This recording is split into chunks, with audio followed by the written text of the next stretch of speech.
नमस्कार, आदाब और सत श्री अकाल। मैं हूं मनोज कुमार और आप देख रहे हैं स्नेह और सेवा चैनल, जहां की हम बात करते हैं बुजुर्गों की देखभाल, नर्सिंग ज्ञान और संवेदना की। चलिए आज हम बात करते हैं एक ऐसा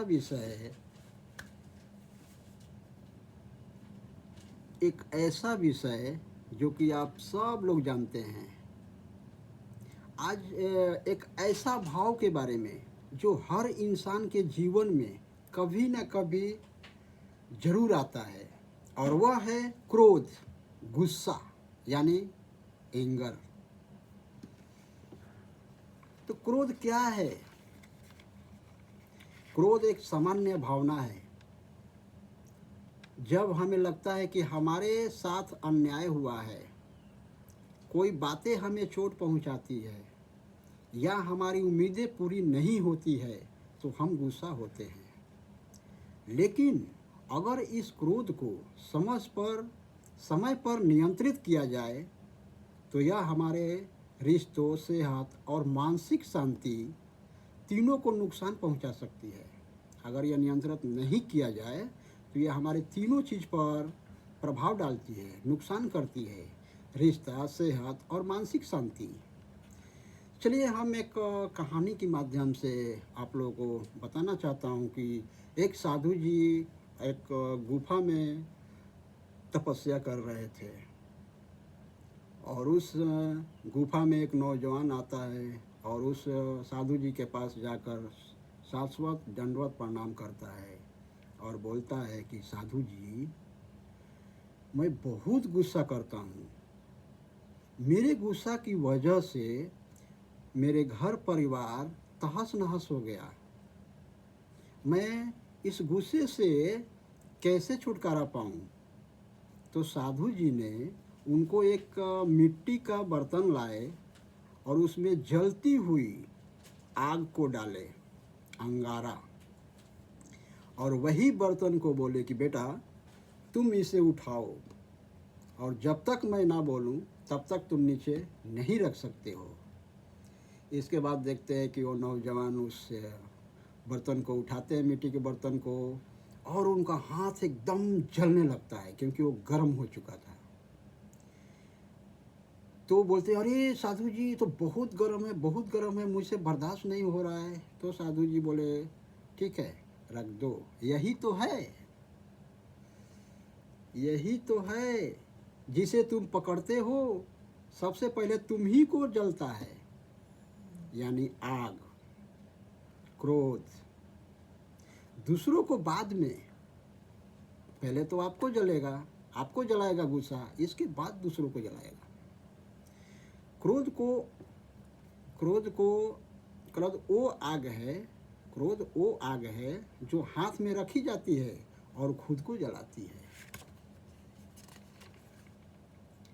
क्रोध के नुकसान, इसमें हम देखते हैं कि उस साधु ने बहुत अच्छी बात बताई है।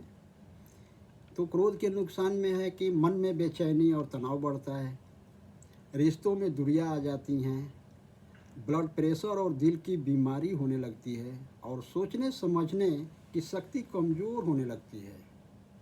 कई बार हम वो कह जाते हैं जो नहीं कहना चाहिए। तो क्रोध पर नियंत्रण, चलिए हम देखते हैं कि एक अंगुलीमाल नाम का एक डाकू थे, और वो डाकू जंगल में जिस राहगीर को देखता था उनको पकड़ता था और मारता था, और सारी उंगलियां काट कर वो अपने गले की माला पहनता था। ऐसे बहुत दिन चलने के बाद एक दिन गौतम बुद्ध उसी रास्ते से जा रहे थे।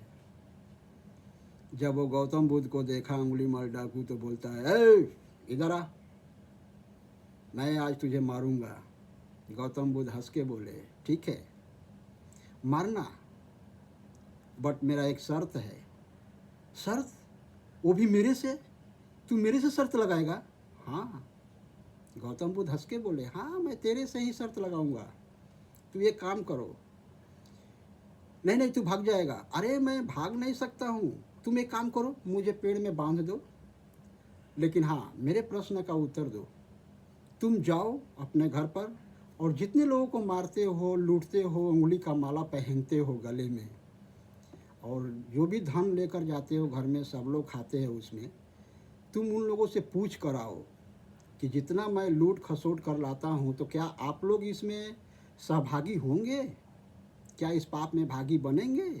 जैसे ही वो बांधा पेड़ से, और पेड़ से बांधने के बाद में वो गया घर पर, और घर पर जाने के बाद में सबसे पहले अपनी मम्मी से पूछता है, तो मम्मी ऐसा जो भी मैं कर रहा हूँ क्या आप उसमें सहभागी हो गए? अरे अरे नहीं नहीं नहीं नहीं नहीं, ये तुम क्या बोल रहे हो? ये तुम पागल हो गया क्या? उसकी पत्नी के पास गया, वो भी नकार कर गई। उनके पापा के पास गया, उनके पापा भी तो डंडा लेके दौड़ गए। भागता है कि नहीं तू?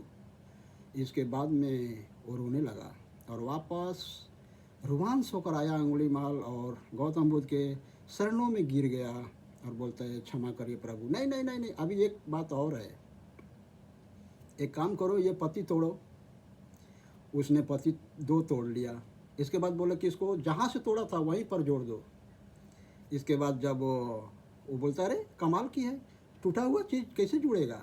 वही अंगुलीमाल बोले, ये गौतम बुद्ध बोले कि जब टूटा हुआ चीज़ जुड़ नहीं सकता है, जब तुम लूट खसोट करके घर में लेके जा रहे हो, चाहे क्रोध से करते हो, तभी तो सारे लोगों को परेशान करते हो।